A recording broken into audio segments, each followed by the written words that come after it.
다음 사연입니다. 안녕하세요. 선생님, 질문이 조금 많습니다. 양해 부탁드립니다.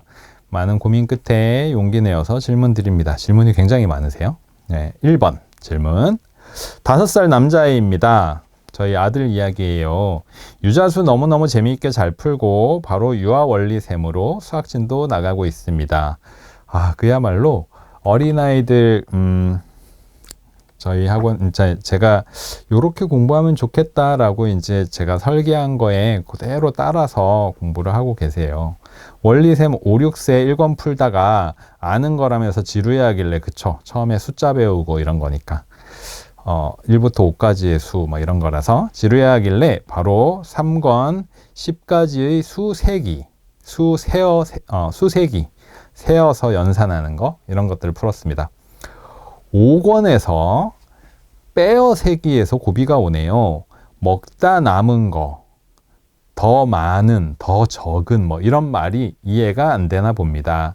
느낌상 60% 이해한 것 같은데 100%는 아닌 상태에서 문제를 풀기는 합니다. 라는 질문입니다. 요 시기에 딱 그 원리셈 5, 6세 단계의 학습 목표는 연산을 계산하는 게 아니라 연산의 상황을 알고 그런 것들을 이해하고 개념을 만들어 가는 거예요. 수양일치를 배우고 그림의 상황을 보고 이거는 빼기의 상황이고 이건 더하기의 상황이고, 그리고 지금 물어보신 것처럼 먹고 남은 것, 그 다음에 더 많은 것, 이런 양의 비교에 대한 개념을 알고 이런 것들이에요. 그래서 지금 말씀하신 것처럼 100%는 아닌 것 같은데 라고 할 수는 있지만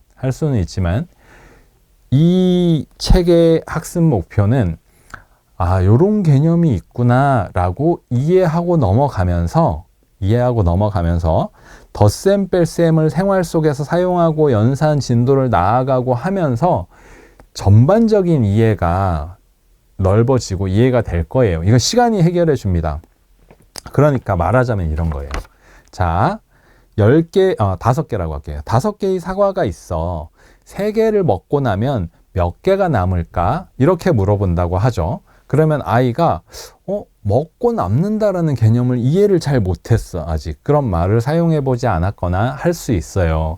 그러면 5 빼기 3 이런 거로 이제 넘어가게 될 텐데, 이 개념도 모르고 빼기로 넘어가면 문제가 생기는 게 아닐까라고 할 수는 있지만, 이게 먹고 남는다라는 개념이야. 5개 있는 것 중에 3개를 지우면 2개가 남아. 빼기라고 설명하진 않거든요, 이 5, 6세 단계는. 그러니까 이렇게 남는 거야 라고 따라 해보고 그런 개념을 한번 배워두는 거죠. 그리고 나서 빼기를 배우고 더하기를 배우고 하면서 기본적인 개념들을 배워놨기 때문에 이해가 풍부해진다고 보는 거죠. 근데 지금 당장 이거 하나하나를 100% 이해시키고 하는 게 쉽진 않아요. 어린아이니까. 그래서 이거는 이렇게 생각하셔야 돼요. 차근차근 누적시킨다. 제가 자전거도 타고 달리기도 하거든요. 근데 자전거를 타보면 이런 걸 느낍니다. 자전거를 80km를 타요. 80km를 타면 엄청 힘들죠. 그런데 60km, 70km, 80km 이렇게 타는 걸 한두 주에 한 번씩 반복적으로 하다 보면 한 3개월이 지나면 80km가 안 힘들어져 있어요. 이런 걸 뭐라고 하냐면 운동에서 마일리지를 쌓는다 이런 말을 하는데, 달리기도 마찬가지예요. 3km도 어느 날 뛰면, 제가 엊그제 3km를 뛰었는데 3km도 운동을 안 하다가 뛰면 다리가 엄청 아픕니다. 그런데 1km든 2km든 3km든 5km든 꾸준히 일주일에 한두 번씩 해주면 다리 안 아파요. 5km를 뛰어도 몸이 거뜬합니다.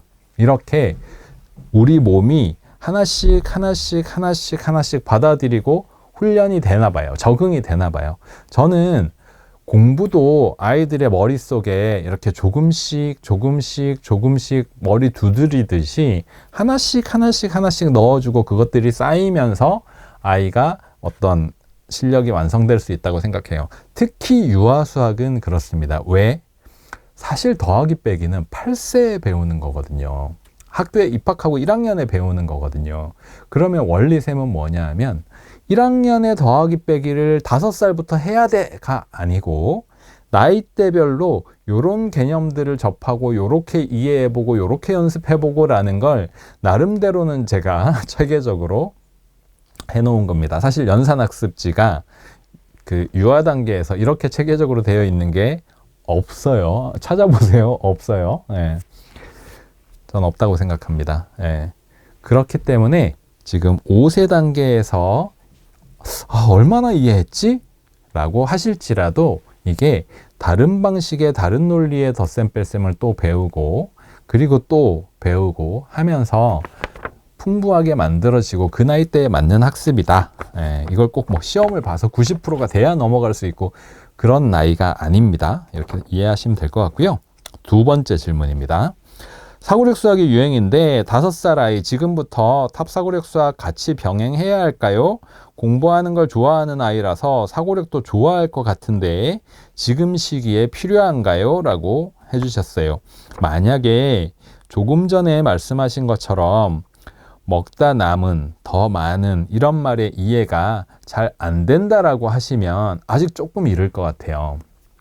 한 1년 정도만 6살부터 한번 해보시죠. 6살. 탑사고력 수학 K단계부터 시작하시면 좋을 것 같고요.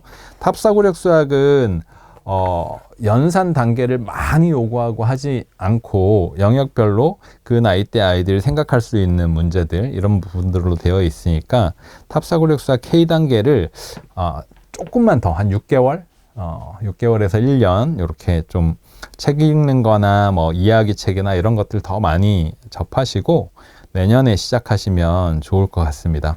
3번 질문입니다. 제가 사실 처음으로 학원에서 유초등 수학 국어 강사 일을 시작했습니다. 열정이 넘치고 계세요. 사고력 수학이 유행이라서 C2M 수학 독해 7세 아이들도 사고력 수학을 하는데 7 더하기 8도 모르는 아이들에게 이게 맞나 싶습니다. 이런 아이들은 어떻게 도와줘야 할까요? 저희 생각은 원리셈을 풀어야 할 것 같은데 이게 맞을까요? 사고력 수학 연산 문제 주 3회 연산 문제 풀고 사고력 주 2회 정도 하고 하는 게 좋지 않을까요? 보통 사고력과 연산의 비율이 어느 정도가 적당한가요? 솔직한 선생님의 의견이 궁금합니다. 만약 제가 학원이나 공부방에서 요 7살 아이들을 이끈다면 원리셈을 제가 해주는 게 아니라 매일 하나씩 할 수 있게 한 15분? 네, 10분에서 15분 정도 할 수 있게 매일 하나씩 할 수 있게 꾸준히 할 수 있게 해주고요. 그리고 나서 사고력 부분을 말씀하신 것처럼 주 2회든 뭐 주 3회든 아니면 매일 1시간이든 이렇게 배정해서 할 것 같습니다. 원리셈을 주 3회를 1시간 한다 이런 거는 그다지 좋지 않아요. 짧게 원리를 설명해주고 한 20분 정도만 말하자면 이런 거예요. 수업 시작하기 전에 앞에 했던 거 검사를 하고 원리 설명해 줄 것만 딱 가르쳐주고 사고력을 한다던가 이런 식으로 하는 게 좋을 것 같습니다. 지금 말씀하신 게 딱 맞아요. 7 더하기 8도 모르는 아이에게 사고력 수학을 하고 하는 건 좋지 않습니다. 당연히 좋지 않습니다. 네. 넘어갑니다. 또 질문이 있으세요. 네 번째 질문입니다. 초등학교 2학년 남자아이인데 이제서야 1학년 2학기 수학진도 나갔습니다. 국어도 약해서 이해력이 떨어집니다. 이 친구는 어떤 교재가 어울릴까요? 공부량도 적고 흥미도 적고 부모님 참여도도 적고 저 혼자 애가 타는 것 같습니다. 2학년 1학기 수학 성적 40점 맞았다고 했습니다. 이 친구도 기초가 많이 부실한 게 느껴집니다. 제 느낌상 그냥 외우게 해야 할 것 같은 학습으로 이끌어야 될 것 같은 아이예요. 75 빼기 43, 18 빼기 7도 틀립니다. 받아내림이 없는 뺄셈이죠. 10문제 중에 4문제는 틀리는 것 같습니다. 연산 문제집 반복 노출로 가야 할까요? 그렇다면 어떤 문제집이 어울릴까요? 저는 첫 번째는 연산이라고 생각하고요. 연산. 연산이 일단 기본이 돼야 2학년이잖아요. 그죠? 연산이 기본이 돼야 다른 것들에 대한 이해로 확장을 하고 할 수 있을 것 같고, 일단은 연산을 챙겨주고 연산을 꾸준히 할 수 있도록 해야 되고요. 네, 해야 되고요. 그리고는 이 친구 같은 경우는 사고력 이런 부분보다 교과의 기본이 되는 책들을 좀 하는 게 좋을 것 같습니다. 결국은 공부를 좀 시킬 아이들은 교과 하시지 말고 사고력 하세요 라고 말씀드리잖아요. 그 이유가 교과가 연산에서 크게 벗어나지 않습니다. 이기 때문에 그렇게 추천을 해드리는 건데, 이렇게 기초학력이 많이 부족한 아이 같은 경우는 일단 교과 기본서 그 다음에 응용서 정도까지 해서 아이가 해볼 수 있도록, 공부할 수 있도록 하는 게 더 나을 것 같아요. 그죠? 폭을 넓히고 깊이를 넓히는 것보다 교과로 좁혀서 그것들을 정확하게 이해하는 공부로 해주는 게, 그렇게 이끌어주는 게 좋을 것 같고요. 이렇게 하면서 아이가 이제 나아지는 모습을 보이면서 이제 끌어올려 줘야죠. 네, 그래야 될 것 같습니다. 아이가 이제 여기에 의욕도 없다 라고 말씀을 하셨는데, 흥미도 적고 라고 말씀하셨네요. 그러니까 그런 것들이 좀 생기면 조금씩 해야지 처음부터 욕심을 내긴 힘들죠. 그죠?